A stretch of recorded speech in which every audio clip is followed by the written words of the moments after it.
hard to say who thinks that they know more, young children or fly fishermen. Both are quick to tell you what they think, and both will state their opinions with absolute certainty. Normal activities for a kid are almost always centered around one very basic goal: to have as much fun as possible, as often as possible. For many of us who fish, our reasons for doing so are remarkably similar.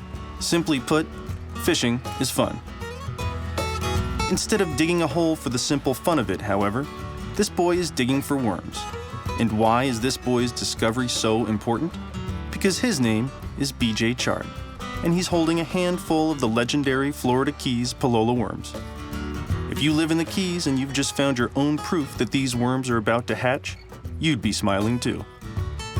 For BJ's dad, Captain Bruce Chard, this is like Christmas Day, but instead of a fat guy in a red suit coming to town, it's thousands of hungry tarpon. The Pallola worm hatch in the Florida Keys happens each year in May and June. It's one of saltwater fishing's great, unexplained phenomena, and the sight of thousands of tarpon rolling in a relatively small area is almost too much to comprehend. While the hatch is in no way a secret, the fact is that very little is actually known about why these tiny worms have such a profound effect on tarpon. A few days before a worm hatch is about to happen, many experienced guides will tell you that the tarpon seem to literally disappear. It's as if the tarpon know what's about to happen, and they're staging up to prepare for the big event. The Pallola worm hatch in the Florida Keys is unlike anything else in the world that I've ever seen. It's a really cool event that happens usually mid to late May, mid to late June, throughout that time frame. Major tarpon fishermen anticipate the worm hatch all year long. They're tying flies all year long. They're trying to predict exactly when it's going to happen. They're trying to predict exactly where it's going to happen.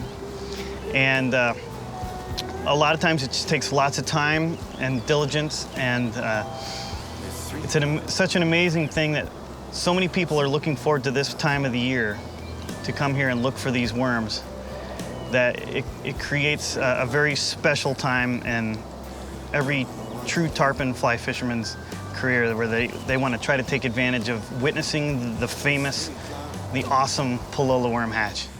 Until you see a worm hatch for yourself, you may think it crazy that a fish as big as a tarpon would go wild for a tiny, seemingly insignificant worm. But the fact is the tarpon do go crazy for these worms, and will feed on them until they appear almost drunk. Some guides swear that the worms act as an aphrodisiac, increasing the overall fervor of the tarpon spawn. It's amazing how a triple-digit fish can lose all perspective the second the worms appear. So the tarpon gather up in huge groups, and they migrate sometimes for days to get to the worm bars, and they congregate in huge numbers, and it's unbelievable how many tarpon gather up in the areas where these worms are going to hatch. You would believe that there are not another tarpon on the face of the earth. They are all in one spot, and they're all there for the worms. It's amazing because they eat all these worms and they get silly. They start free jumping, they roll it up over upside down. It's almost like catnip for tarpon. They get the email and they all end up going to the spot at the exact same time. They all know when the worms are going to hatch. So if you know what key things to look for in the normal behavior patterns in the tarpon around worm time, you can tell when the worms are going to hatch, when they're going to start to hatch. And it's a pretty awesome event to watch how many tarpon can congregate in one area. You can almost walk on their back for hundreds and hundreds of yards. It's time to say goodbye. So when the tarpon start going crazy, all the anglers and all the boats start going crazy. And it's almost like the worm juice flows right through the tarpon, right into the anglers. And there's boats going everywhere. There's guys casting across everybody else. It can get pretty hairy at times, but most of the time everybody's pretty cordial. But people are jumping fish, and fish are almost jumping in other people's boats. And there's so many fish everywhere, you don't know which way to cast. You're casting the right, you're casting the left, and you got two guys casting on the boat at the same time, and they're tangling the lines up, and next thing you know, you're caught on the anchor line, and you gotta move because fish are jumping on another guy's got his line wrapped around your anchor. It's just crazy land. And it just adds to the Pallola worm hatch chaos that we all look forward to every year.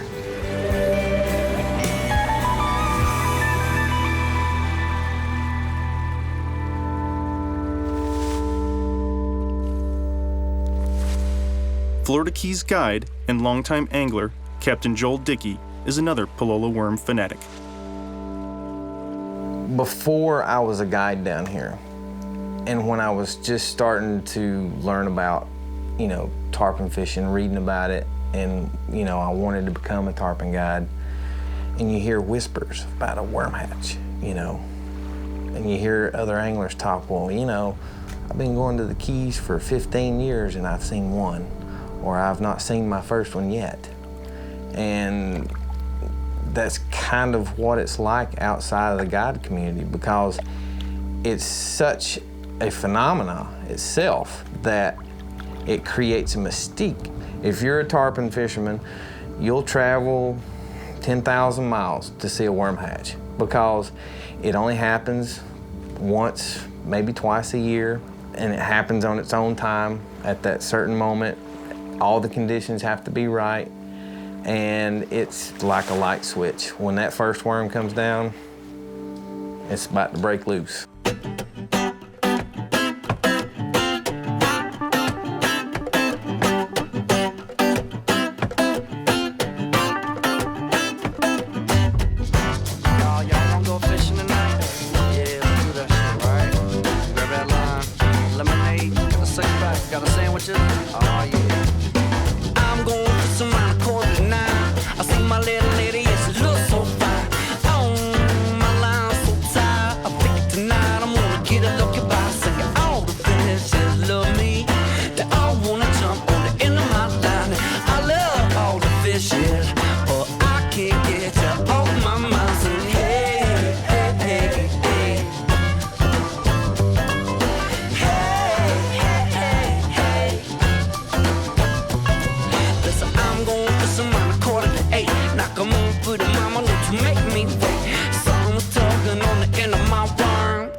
The worm hatch happens every year in the Keys, which means that if you're fishing the area at just the right time, happen to look down and see a red worm zoom by, then get ready.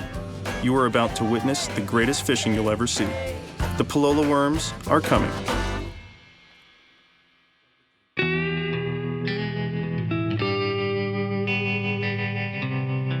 Imagine for a moment that you're lucky enough to be born into fly fishing. You grow up in a small town in rural Montana with a blue ribbon trout river running through your backyard.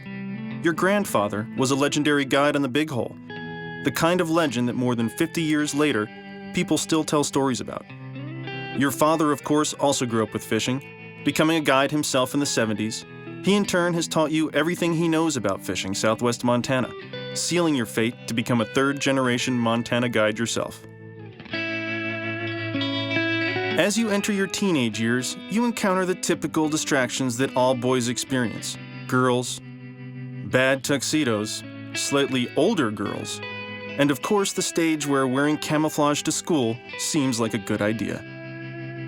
Through it all, you and your goofy best friend still find plenty of time to fish, spending endless days on the water, smoking cheap cigars, and planning your careers as guides. So what do you and your best friend do upon graduation from high school? You head off to college, bang out a degree as fast as possible, and on the day after graduation, move to Argentina.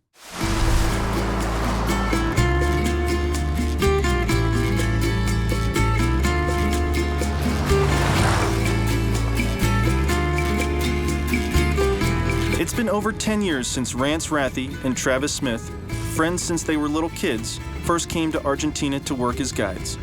Today, they are still best friends and still on the water almost every day of the season, living in Angler's endless summer by spending half the year guiding in Montana and the other in Patagonia. Rance was the little fellow with the big glasses we met earlier, third-generation guide born and raised in southwest Montana. Travis Coulter Smith, born and raised in Sheridan, is another Montanan with fishing in his blood. His family was one of the first to settle the territory, and they've been fishing southwest Montana since the days when the guides in town had names like Carson, Fremont, and Bridger. Together, Travis and Rance founded Patagonia River Guides, an outfitting company based in Esquel, Argentina.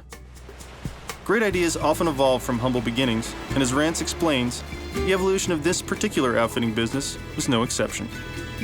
It went like this. I think I've got a great name. It's called Patagonia River Guides. What do you think, Travis? Yeah, that's great. I think it's a great name, but I'm not sure. And I said, well, trust me, it's going to be great. And he said, okay, fine, I'm in. It certainly took a few more hours than that and a few more beers. In 8 years, Rance and Travis have built their company into the largest in the region, with 2 lodges and over 25 employees. Their season is booked up almost a year in advance, which is exactly what they want. The reality of that, however, means the work never ends. I always dreamed of having a lodge, being an outfitter, and doing it with my buddy Rance, but it goes hand in hand with the fact that you work a lot more when you're an outfitter and own a lodge, and it's just like any business. The more successful you get at it, the less time you have to do exactly what you love. And so one of the great things about Rance and I guiding all the time and being on the river all the time is that when someone else catches a fish, one of our clients catches a fish, to me it feels like I'm catching it, and I get a lot of satisfaction about seeing people catch fish. I love sharing Patagonia with our guests because it gives them a greater appreciation not only for fishing and incredible scenery, but also inviting them into a culture and an experience that they can't have anywhere else but in Patagonia. The challenge in the outfitting business is to provide that experience to every guest every single week of the season. This is no easy task, and one that makes for long days over the course of the Argentine summer. So when the booking season ends, it's time to head out on their own.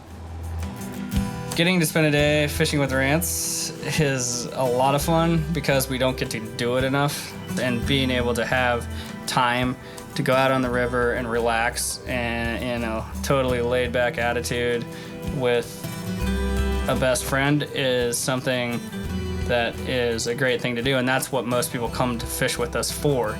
They come down for the exact same feeling that we get when we get to go out on our own.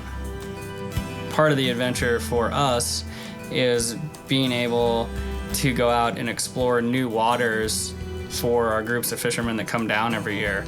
And Rance and I have had the chance to go out and fish places that no one else has ever fly fished on before. And talk about an adventure, going to a piece of water that you're not even sure if there are fish in it, and casting it out there and catching a brown trout in a piece of water that looks like it shouldn't even hold a fish. That's my favorite thing about being down here and going and looking at new things and exploring, and that's what the adventure is. Aside from the fishing and the exploration of new waters, another rewarding aspect of the adventure has been the relationships they've developed during their time in Patagonia. When I first came here, I was absolutely in awe of not only the amazing scenery and trout fishing that Argentina has to offer, but the absolute hospitality of the Argentines and how amazing the people are here. And I feel fortunate that I've been able to travel here to to learn another culture and find people that are so caring and so beautiful. Running a business in a foreign country means adapting to the culture and learning the lifestyle. Creating a successful business in Argentina also means surrounding yourself with great people. At the end of this season, it's a great time for Rance and I to get together and get our entire team of guides and assistant guides together, head out and do some fishing on our own.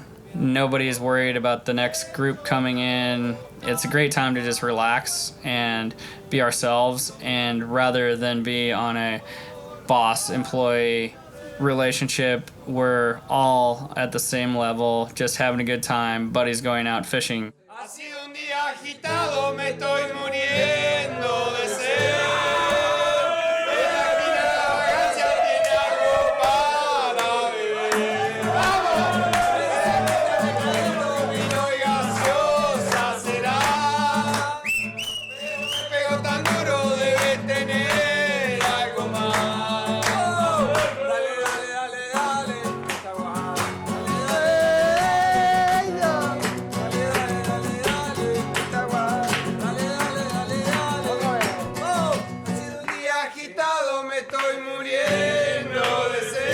It's so much fun to go and just relax with our boys because we don't get to spend enough time on that type of level. Rance and Travis were lucky enough to arrive in the region when it was still possible for Americans to guide in Argentine Patagonia. The government has since closed the door to foreign guides, which means that others attempting to follow in their footsteps would find it virtually impossible. We're happy about the fact that we're grandfathered in, and that it's quite possible we'll be the only two gringos down in Patagonia, in Chubut, for a long time to come. A few hours north of Esquel lives another American guide who also managed to arrive before the door closed. Ron Sorensen also saw opportunity in Patagonia and began guiding the region in 1997. I've been on the invisible highway.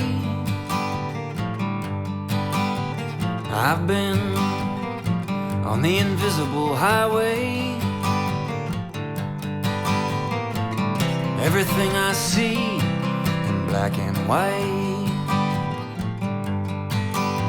Cliff on a side, rocks in a slide. There never seemed to be enough light.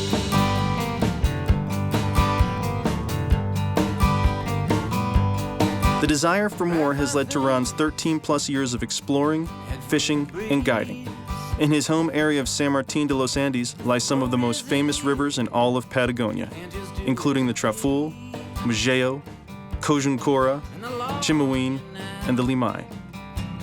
What was incredible about the area really at first was just how diverse it was, and all this water and these huge ranches that I had the opportunity to see, and places like, from Mujeo and tiny little spring creeks to, huge rivers like the Cojuncura. And that's what really struck me, I guess, initially. And just the lack of people and the attitude and how accommodating and how fun-loving the Argentines were. It was easy to step right in. Like the boys at Patagonia River Guides, Sorensen also discovered opportunities in Argentina that had nothing to do with what was found on the river. I think all three of us, we all know that we've had an amazing and incredible opportunity to actually build something in Argentina and to build something from the ground up in both of our cases, and to see where we've both been able to take it. And so the endless summer has been great, and now being able to work year round has enabled us to stay in the business and at the same time have a family and work hard and also at least have the sense that we'll be able to provide our kids with the same opportunities that my parents provided for us.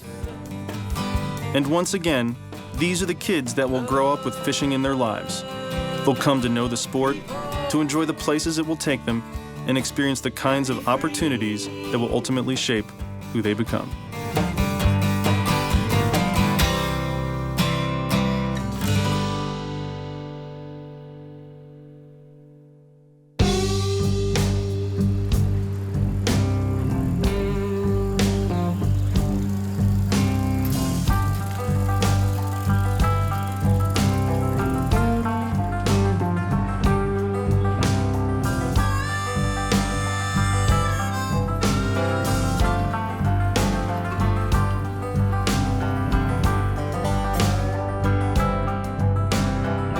In August of 2005, Hurricane Katrina, the costliest and most destructive storm in the history of the U.S., made landfall on the Louisiana coast. Despite predictions of total annihilation and environmental catastrophe, however, by 2009, much of the region had rebounded and was well on the road to recovery. Throughout the rebuilding process, the one thing that Katrina proved is that the people, the animals, and the fish that call this area home are without a doubt impressively resilient.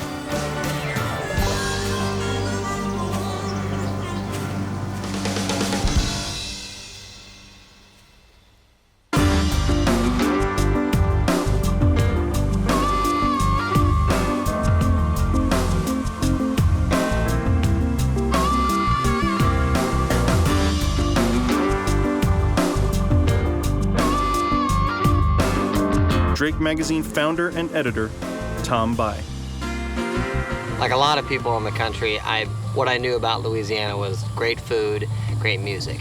But I'd always been fascinated with the red fishery down here. I'd heard a lot about it, read stories about it.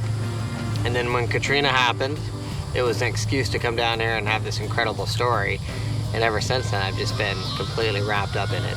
The city, the aftermath of the hurricane, and the fishery.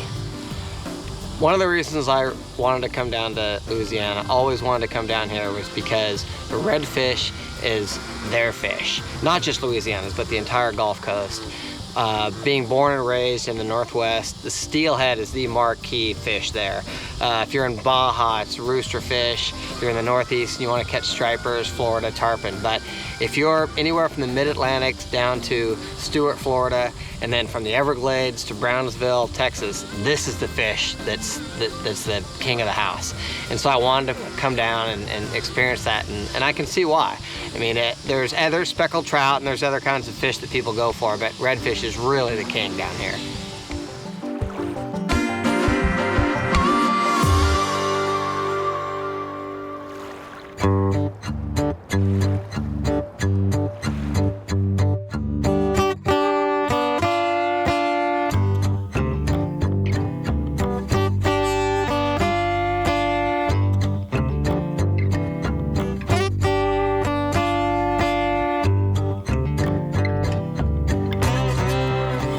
One of the things I love the best about red fishing is it's just really not that hard. I mean, you never want to say it's easy because then you're going to go out the next day and get skunked, right? So you don't want to say this is too easy, but you only have to cast 25, 30 feet, maybe. I mean, the fish are right there. And if you miss them, they may come back and eat again. They're just not nearly as spooky.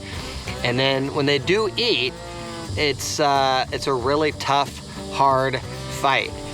You feel like they're the sort of fish that you don't have to be really gentle with. I mean, because they're not gentle. They really want that fly and they come after it. And that's really helpful to someone that's just trying to learn. And the greatest thing about redfish is if they miss the fly, they're kind of pissed about it. I mean, they'll come back and come after it and come after it. And I think it does make it great for the beginning fly fisherman, but even a veteran fly fisherman, if you're gonna get, you may have 20, 30 shots at fish, but even the ones that you blow, they'll come back around and try to eat that thing again, and it's incredible. They're just a really tough fish, and it makes them really fun to fish for. Captain Alec Griffin of New Orleans managed an area fly shop for several years before making the transition to a full-time guiding career in 2008. I think Louisiana, is really a new frontier of saltwater fly fishing in a number of ways. One of which is, compared to a lot of other saltwater destinations, you have much fewer guides on the water on any given day. You've got certain guides that have been doing this, for a long time, like Kirby LaCour, Rich Waldner, Mark Brokoff. So it's not undiscovered completely, but there is a lot of water out there and much fewer guides. So on any given day, you've got much more area to fish than a lot of other places, and you have it to yourself. Captain Kirby LaCour easily qualifies as one of the Gulf Coast's senior statesmen. As one of the first fly fishing guides in Louisiana, he's probably forgotten more than most red fishermen will ever know. What makes Louisiana the greatest red fisher on the face of the earth is simple. It's the amount of the estuary system we have that is so rich. And there's more redfish here per square half mile than what most states have per square 2 miles. 2 8-pound redfish caught in Florida or Texas will almost make the paper, whereas here it's nothing. It's just typical lanyap, as we call it. Kirby knows what he's talking about. He's been guiding these waters longer than just about anyone. Having spent his entire life on the coast of Louisiana, Kirby has seen just about everything that Mother Nature has to offer. He sees her when she's at her best, and he's witnessed firsthand the fury and destruction when she's at her very worst. After Katrina, coming back down to try and enjoy the fishery, it was pretty scary because a lot of things had happened. There wasn't a lot down here, and we knew the marsh had taken a big hit, and we were really worried about that. But we caught fish. The fish were there. They were readily to please just as before. What even we found out was the fishing even got better than what it was before Katrina. And almost every storm we get, if it doesn't take so much marsh away, it purges this system out, and it makes this system such a better fishery.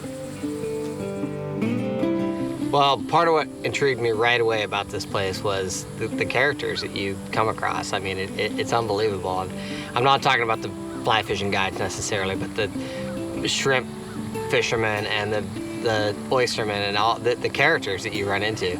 And but the fishing guides are part of that culture for sure.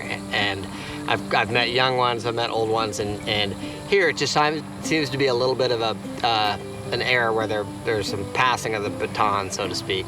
Alec kind of just coming up and getting rolling with it, and then some people have been down here 15 years, which isn't long, but that's about the length of the fly fishery down here. And just to see the dynamic between them and really after Katrina, how creative they've had to be able to make a living is fascinating to me.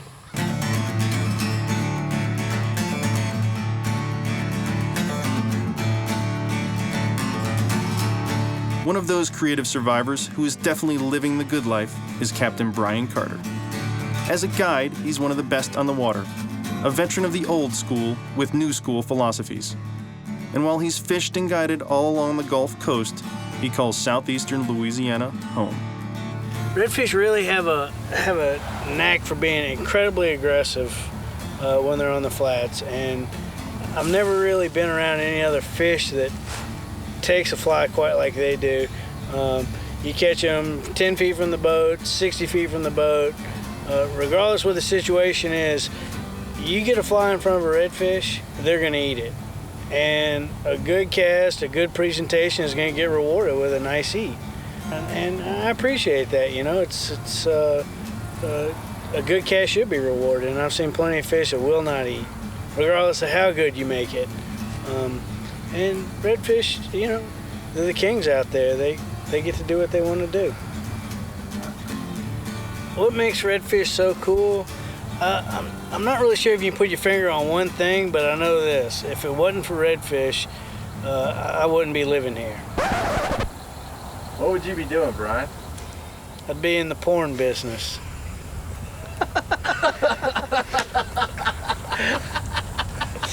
I'll be in the credit roll.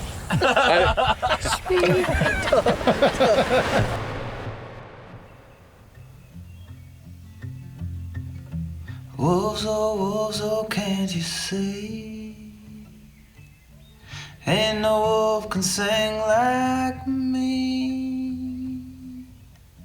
And if it could, then I suppose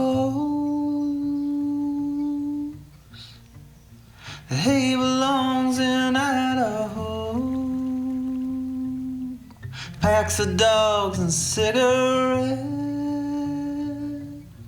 for those who ain't done packing yet. My clothes are packed and I wanna go. Idaho, Idaho.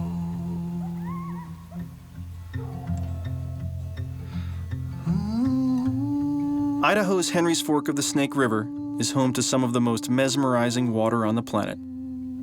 While many rivers are quick to claim such monikers as famous, blue ribbon, or world class, the phrase that best describes the Henry's Fork is spiritual. Named for Andrew Henry, a fur trader who first discovered the river in 1810, the Fork is recognized by many fly fishing enthusiasts as the best trout fishing stream in the United States. Its prolific aquatic insect hatches and large wild trout make this a tremendous dry fly fishery. If ever there was an honorary mayor of the Henry's Fork, then that person would without a doubt be Mike Lawson, a man who has called this area and this river home his entire life. The Henry's Fork, I think, is the most diverse river that I've ever witnessed or fished, and I've had a chance to fish all over the world really now on different trout rivers in different countries, but there's so much different varieties of water here that we're sitting on the bank of the Box Canyon, and only about 2 miles below here it's a big flat meadow, Spring Creek in the Harriman Park, and then it goes down through a big deep canyon and crashes over some gigantic waterfalls. It's going to drop about 1,000 feet over about 15 miles, and then it just kind of gets down into the valley, and it just keeps changing as it flows on down until it connects to the main stem of the Snake. So it's just an amazing river with so many different kinds of water that you can fish. Of these waters, the section that flows through Harriman State Park, known to all who fish here as the Ranch, is by far the most famous. Home to amazing hatches and incredibly selective trout, the Ranch offers what many call the most challenging and rewarding trout fishing on Earth. The slow, Spring Creek-like currents that define the Ranch are so rich in aquatic insect life that the trout are able to selectively feed with a lazy indifference. Veterans of the Ranch will tell you that the only way to fish this stretch is with reverence, an immense amount of patience, and a high degree of humility. The fish get pretty selective in the Harriman Park, and I think the big reason is there's just so many different varieties of aquatic insects, and the other thing to consider is that a lot of big trout in most rivers will stop eating little insects when they get big, like 18 or 20 inches long, but here it's still a major part of their diet. And so they've been fished over a lot. They've probably been caught quite a few times, and they're focusing on specific insects, and so they just really seem to be just locked onto that one thing. And the other thing I think that's tough about it is it looks flat. You know, you look at the surface of the water and it just looks like kind of like a lake or something, but there's all kinds of aquatic plants, and the current just kind of snakes along. It's just a really interesting makeup for trying to get a good drift, because if you have a fly that drags in any way, if it's not just a perfect drag-free drift, you're not going to catch fish. So I think between the bugs, all the bugs matching the hatch kind of stuff, and making a perfect presentation, it's pretty challenging fishing. Mastering a river like the Henry's Fork can take a lifetime's worth of work, and for any master, that craft almost always begins at a very young age. Gosh, I can think of a lot of experiences when I was a little guy, but I can't really remember when I first started coming up here and fishing. Back when Mike was a little guy, the 11,000 acres that is today Harriman State Park was actually a privately owned ranch. Originally purchased in 1902, the Railroad Ranch, as it was known, would for the next 75 years become the exclusive retreat of the Harriman family and their privileged guests. The land and more than 8 miles of the river were closed off to any and all public access. In 1977, however, in a single act of generosity that would change Western trout fishing forever, Roland Harriman donated the ranch to the state of Idaho, stipulating that the park be open to the public and preserved for the enjoyment of future generations.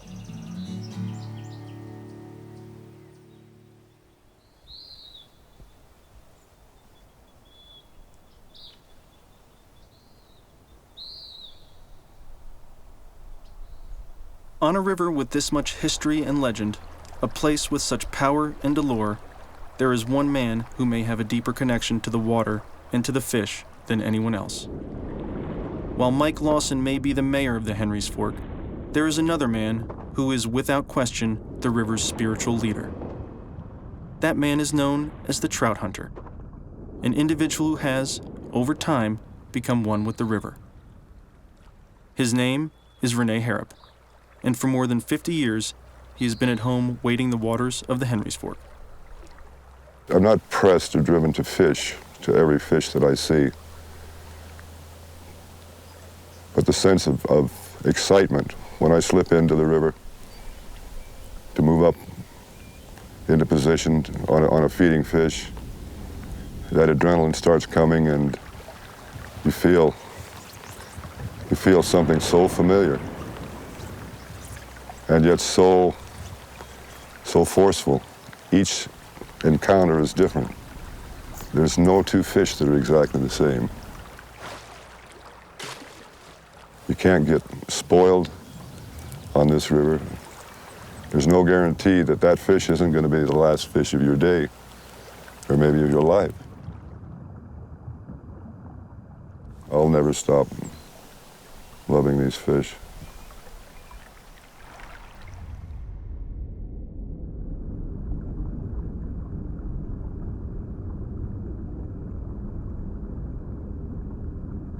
The Henry's Fork is, if it flows through my home, it's like blood flowing through the heart. And I think that if I could find some way to compare its effect and impact on me, I would use it use that comment as a description. It's, the river is the lifeblood of this place, and because I've become not only appreciative of this place, I've become dependent upon it. And it's been that way for many years. Most of my life has been spent in physical and emotional contact with this river.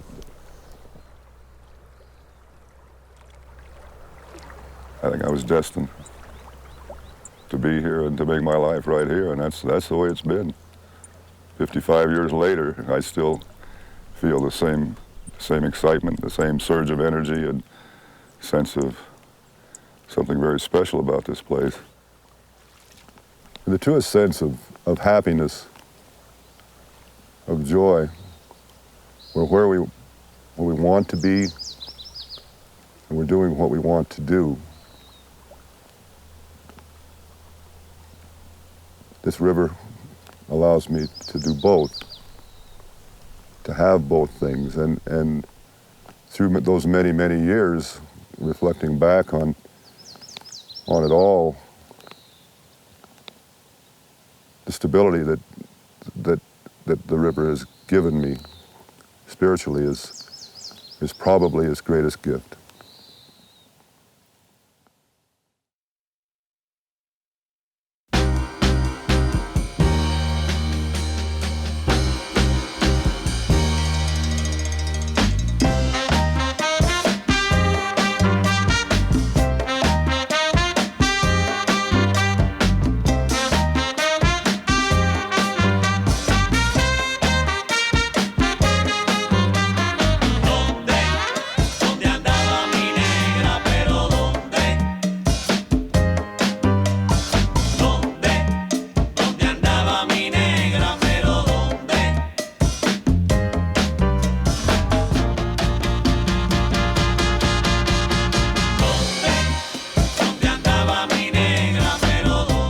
When most people think of Venezuela, they oftentimes think big oil, contentious politics, and political turmoil. Ask a fly fisherman his take on Venezuela, however, and the first thing that comes to mind is big bonefish. Still one of the best-kept secrets in saltwater flats fishing, the archipelago of Los Roques is situated 90 miles off the Venezuelan mainland. With more than 850 square miles of lagoons, reefs, and white sand flats, this Venezuelan national park is what the rest of the Caribbean must have felt like before tourism arrived. Colorado native Jason Jagger has made an annual journey to these islands for the past 13 years. The kids on the island know him as the easygoing gringo with the fly rod, the guy who is always willing to part with a secret fly. You may not know Jason's name, but chances are good you've seen his photographs in numerous magazines. As a photographer, Jason focuses on the unusual, on capturing the shots that few others seem to get.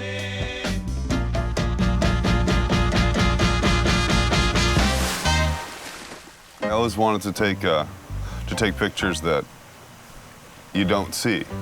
You know, you look at a lot of the fishing magazines and you see a lot of good pictures, but a lot of similar pictures. I'm interested in what the fish do naturally.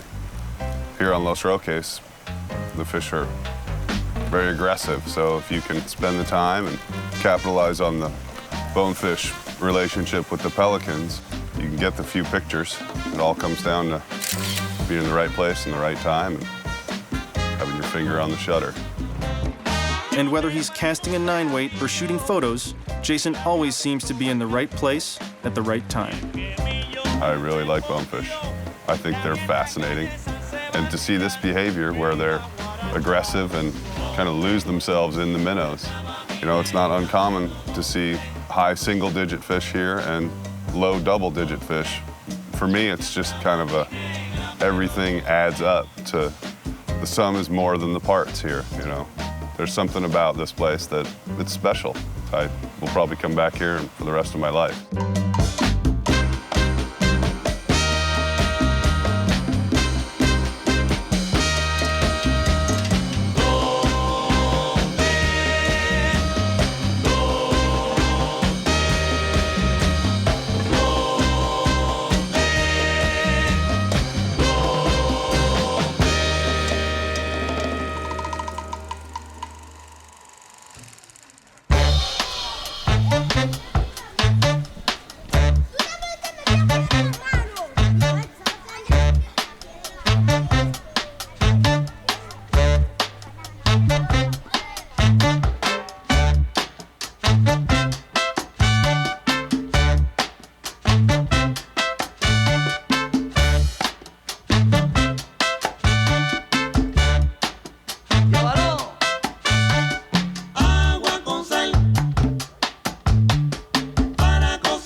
Island Park, Idaho resident and fly shop owner, Millie Paney, has been lucky enough to fish many of the Caribbean's premier bonefish destinations. An accomplished angler, Millie has caught her share of saltwater fish. This is her first trip to Los Roques, however, and she's quickly discovered that the bonefishing in Venezuela is unlike anything she's ever seen. The bonefish in Los Roques don't seem to be as sensitive to tides and to weather and really even specific fly patterns like they are in other places I've fished. And they just seem to be eating all day, every day. And if you can make a decent cast and a decent presentation, you're definitely going to get into fish. When you're not chasing bonefish on Los Roques, there are plenty of other species, including the numerous baby tarpon that inhabit the area lagoons. But with the perfect days come the tough ones. And what happens when the skies turn gray and the rain sets in? If you can't see any fish or see tails or something, then it would get a little bit tough. But then you just go find the pelicans. Then you know where the fish are. One of the great things about it was some of the biggest fish we found and the biggest fish we were fishing to were right there in town.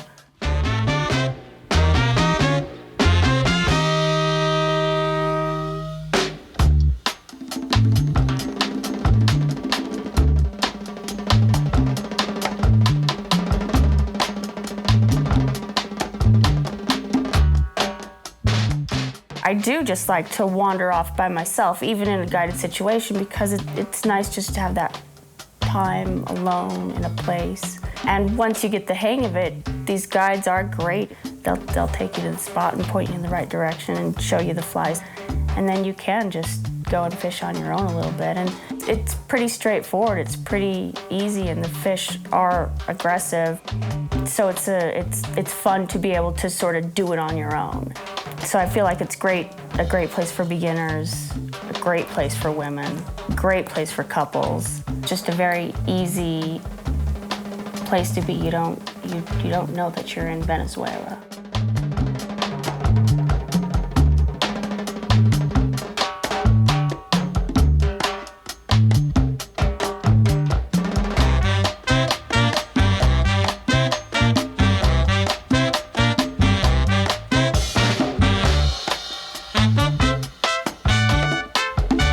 Perhaps if the politicians who are so good at butting heads on the world stage were to step away from the cameras, grab a rod, and wade out onto the flats of Los Roques, they would appreciate that when casting to double-digit bonefish, the problems of the world are quickly forgotten.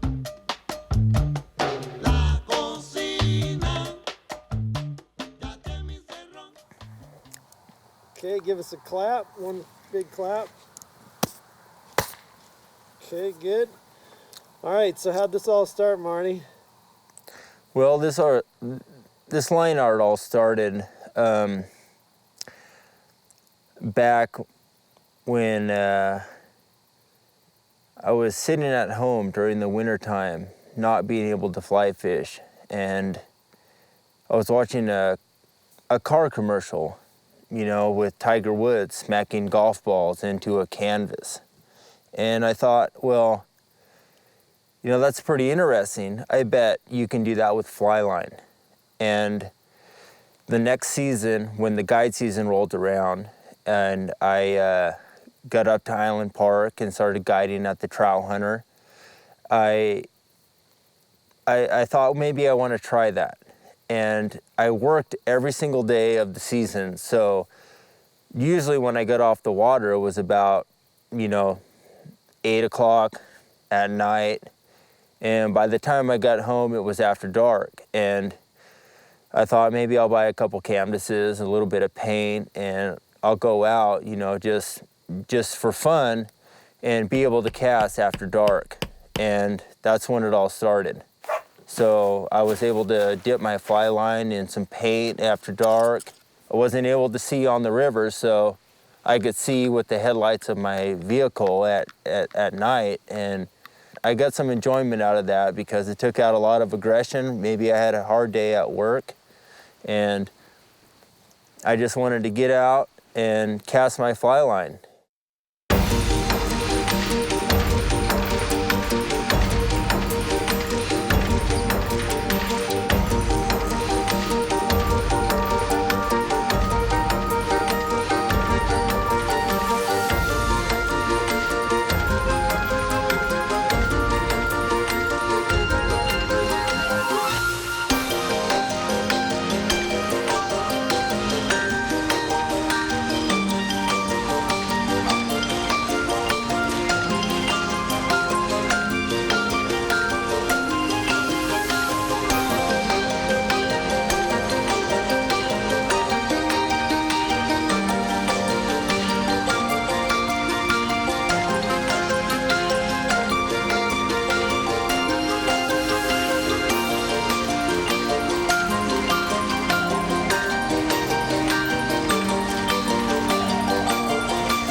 I thought to myself, hey, you know, I want to try to do that for a little bit, and if that works out, you know, great.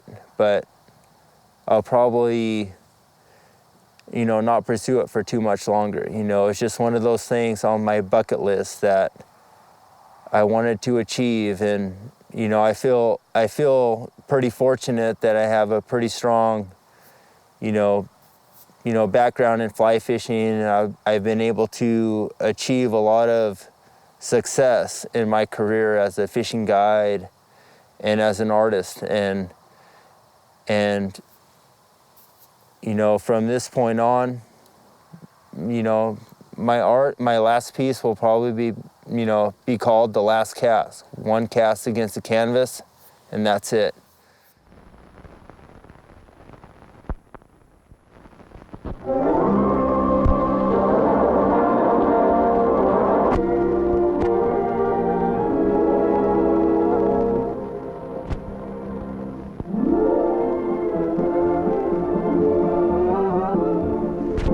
Only hours from where you now are lies Angler's Paradise, Adventureland in Alaska. Land of the midnight sun, home of the biggest and scrappiest fish on Earth.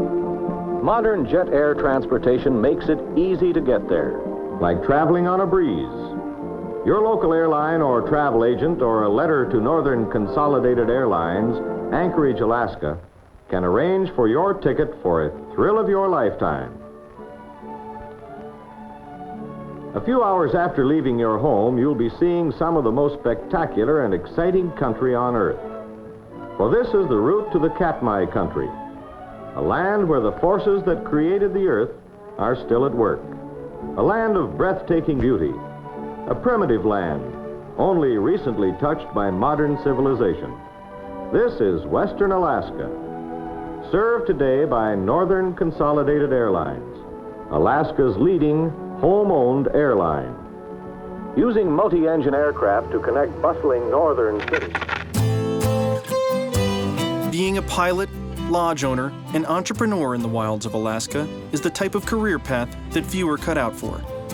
Sonny Peterson, however, is one of the rare breed that was born for this kind of life. This, of course, makes perfect sense when you consider that he's the son of Ray Peterson, the man who quite literally started it all. My dad was a pilot in the early days up here. In 1934, he came to Alaska and started flying around. And after the war, he and some other pilots formed a new company called Northern Consolidated Airlines. My dad was the president and CEO, and they did that in order to purchase war surplus DC-3s from the military. And once they had done that, they figured that, well, now we need to generate some traffic to fill these airplanes up. And so Dad tried to talk people into building sport fishing lodges out in this area because he and a guy named John Wolotka had been flying people around, particularly cannery people and stuff like that.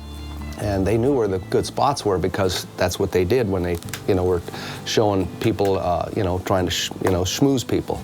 Of course, Brooks River was their favorite, and Kulik. And they tried to get people to build sport fishing lodges, and everybody said, well, that's a crazy idea. You can't do that. It wouldn't work. And so they did it themselves.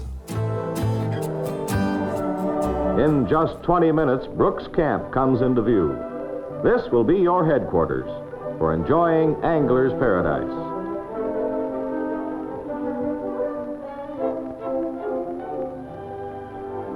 Here, memories are made.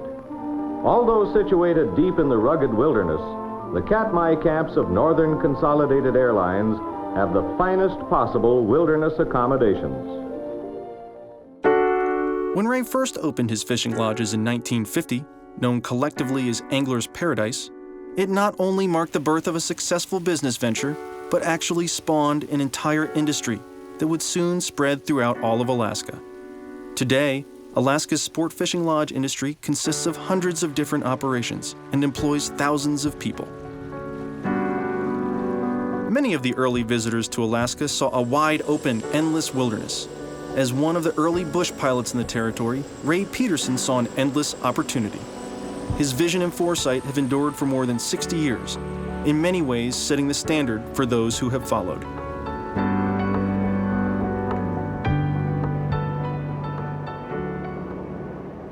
Here is Western Alaska at its best, in the upland Katmai country, where every lake is a jewel set in the ring of Alaskan peaks, where waters clear as crystal flow only to bring the angler fish he has always dreamed of. Near Battle is Kulik River, where the catch also is good. With more than 10 years of Alaskan guiding under his belt, Jeff Snyder is the head guide at Kulik Lodge. Probably averages 18 to 22 inches. That's a pretty typical trout that you can expect to catch here on a regular basis. Some are going to be smaller and some are going to be bigger, but for the most part, that's a good number to work with. It's friendly that way, it fishes that way, and the fact that it's just a fish factory. I mean, a lag neck, non-bineck, the drainage where the Kulik drains into, I mean, it sees a lot of fish, and that's a numbers fishery, and we just happen to be on it. You know, Ray did a great job. What can I say, you know, picking the spots. It is easy fishing, it's that good. And being at Kulik, I feel fortunate because Sonny's been up here his whole life, and he knows the area, and he passes that information on to his guides. And all you have to do is ask, and he'll tell you. And he'll tell you how it was and how it is. In the early days, Dad would bring people out to fish, and he liked to fish himself as well, but he would bring people out to fish that were clients of his or people that he knew, and so that's how they discovered these locations. But when they decided that they were going to put the fishing camps in themselves, then they actually did a fly-around search just to make sure that they had picked the best spots. And they flew all over Southwest Alaska, in particular Bristol Bay area. They fished all the lakes and rivers that looked promising to them. And they found that the Katmai Park area had the most consistent rainbow trout fishing than any other part of Bristol Bay area. And in particular, the locations that they picked for the camps. And specifically, the reason for that is because each location is a short river between two lakes. And so the upper lake being clear and the river being short, they can never muddy up. They can never get washed out. They never do. When Ray and his partners were selecting locations for Angler's Paradise, they often relied on experienced sportsmen to scout and evaluate the area's fishing. In order to prove the virtues of the angling in the Katmai country, Northern Consolidated Airlines invited an expert, Chief Nidabe, to come and try his luck. Seeing Brooks Falls for the first time, the chief just couldn't believe his eyes. This was Angler's Paradise, for sure. Man, what acrobatics! Although the lower end of Brooks River is open for spin fishing and casting with lures, here at Brooks River Falls, only fly fishing is allowed. And it was not long before the chief had filed a barb off his hook to make releasing of sockeyes and rainbows much easier.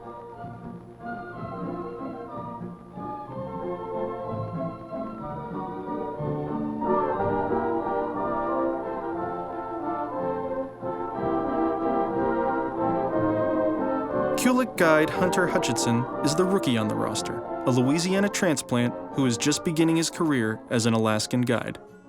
Today we went out, had probably 60, 70 mile an hour gusts coming out and took the boat out for a few hours. Had the river to ourselves. Nobody else was there. Nobody else flew in today. It was nice to be able to make a few casts, and get out there. It's good to be able to remind yourself, if I'm teaching these folks this every day, I should be able to make sure I can still do it myself, right? And it's nice to be able to go out and make a few casts, feel that good tug. Pretty neat river, really. It's only being a mile and a half long, and just all the nice fish that it can hold, and then continue to fish well day after day after day is a pretty amazing thing, it can't really happen anywhere else. These fish don't get to eat very often, and when they, these few months they do get to eat, they're hungry, and they're pretty willing to take whatever you put in front of them. It's not easy being the rookie, Hunter. Even the camera crew gets to mess with you when you lose a big rainbow on the Kulik.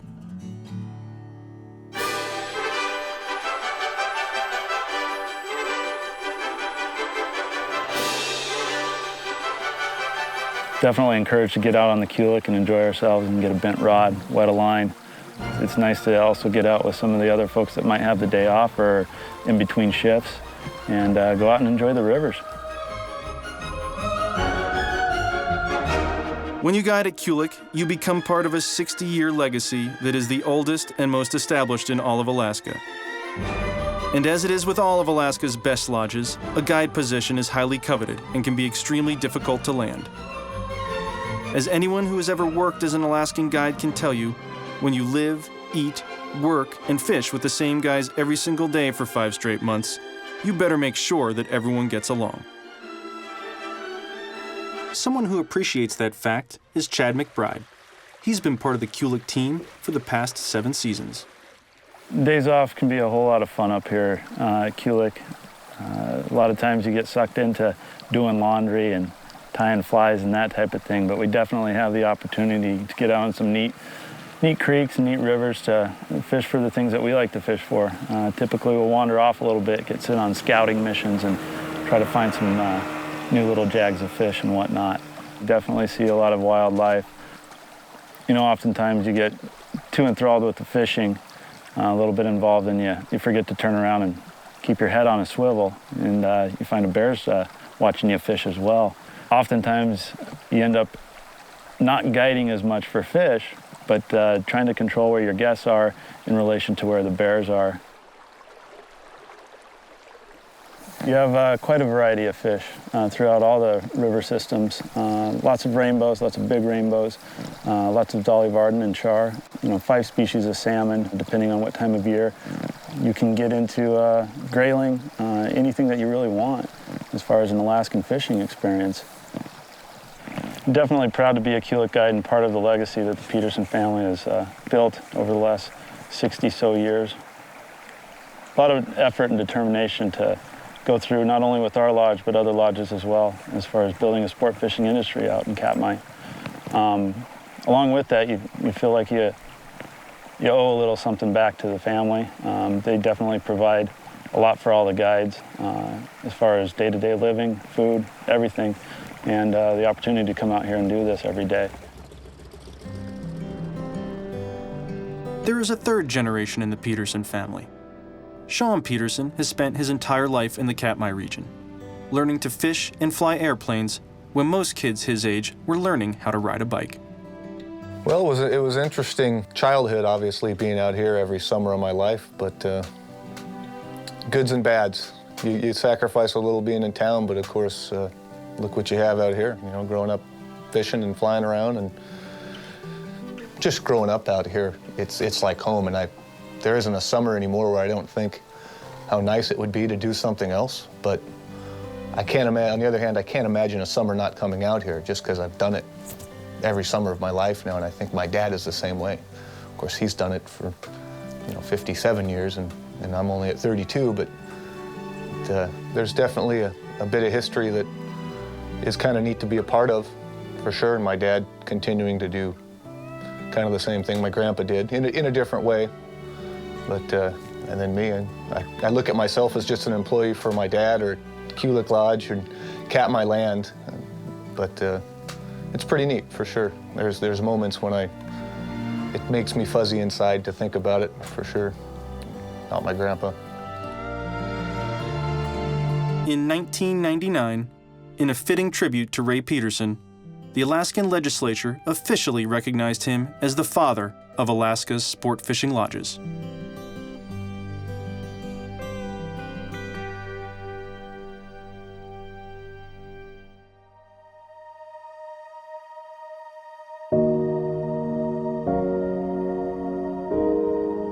Whether you're exploring the Alaskan backcountry by airplane, driving a dirt road in South America, or walking an endless flat off the coast of Venezuela, there is something about adventure that fishermen value. From distant waters halfway around the world to a local stream only minutes from home, adventure can often be found simply by slipping on a pair of wading boots and stepping silently into water. Any activity can occupy us, the good ones can even entertain us, but the best ones, like fly fishing, engage and captivate us, transcending sport or pastime to become a part of who we are. We fish because of the places it takes us, the adventure it offers, and the way that it lets us escape. But most of all, we fish because it's fun.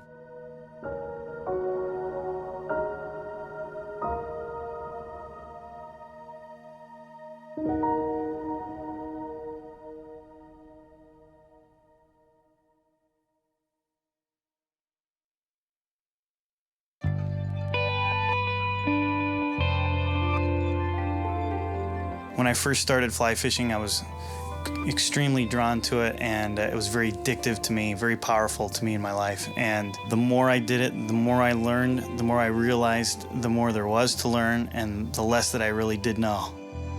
The sport itself, the fly fishing, I think is for that instant you have to be perfect. You have to make the perfect cast. You have to make the perfect presentation. And it's that moment of perfection that I love. Every day I look forward to catching another one. I don't say, well, I've caught this many and now I'm gonna do something else. There's always something to learn about it. There's always a beautiful place to go. And really, I love the people that fish too. In general, I like fishermen a lot. There are some jackasses, but. I don't look at fly fishing as a sport. It's just kind of a passion or a lifestyle, and that's something that you just like to share.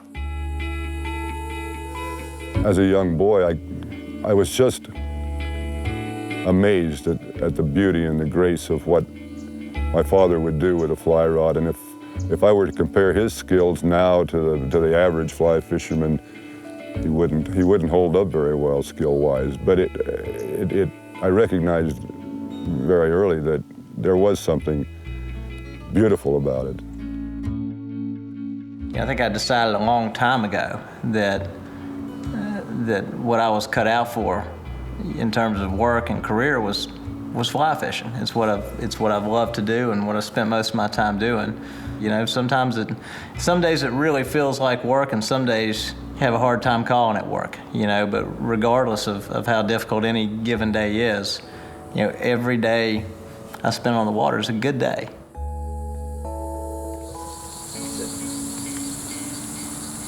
Oh, what's up, buddy? Just keep your distance down there. It's good. Did you guys spread some breadcrumbs down here?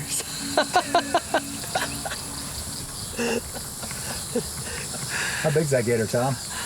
I could probably take him. Okay, give me a tail slate. Just clap it. Okay, cool.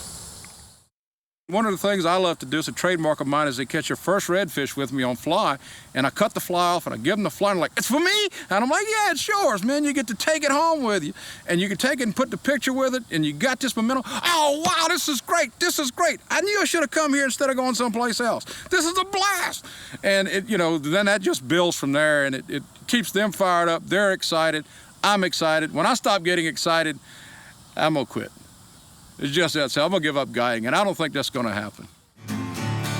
The thing about fishing is it offers me a way to make a decent living doing what I like to do, being outside, and it's the most amazing feeling to make people happy and to exceed all their expectations. I wouldn't trade what I've done and what I'm doing for anything, quite frankly. I feel I'm a pretty lucky person to live out in one of the last pristine areas of the world. You can still drink the water out of the lakes out here. It's just, I like to go visiting other places, but I'm always glad when I get back that I live here. And so, I don't know, if you're gonna live here, then this is a great thing to do. So that's what I like about life. I'll paint a fish on the canvas and I'll cast to it, and it may be nighttime, you know, nobody's out there fishing, but you know, I'm in my backyard casting and I'm still casting to that fish. When I'm on the water, I know that that's where I belong. I'm fortunate in that I've been able to build a life out of something that I love, and it's defined my life since I was 5 years old and fishing with my grandfather. Okay, a couple other just little questions. How would you describe your guide style? Awesome. Are you Great, one word answer. Next question. Would you consider yourself a pretty uptight guy? Are you easygoing? Do you get really animated when the fishing's hot and heavy? Describe your guide style to I us. think I'm a pretty laid-back guide, but I do get excited. I love to see redfish eat, and I like to have guys. I like to see guys catch fish. You know how many copies of this movie your mom's gonna sell for us? I know, she is great. I love you, Mom. So does Rance.